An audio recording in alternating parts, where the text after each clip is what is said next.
pi crop tí mùi chập bàn đấy, tại click on từ on từ bàn này crop tí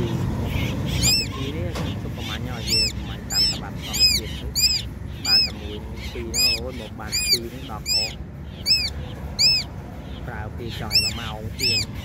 một bàn là gì có máy trời về tạm các bạn còn tiền đấy.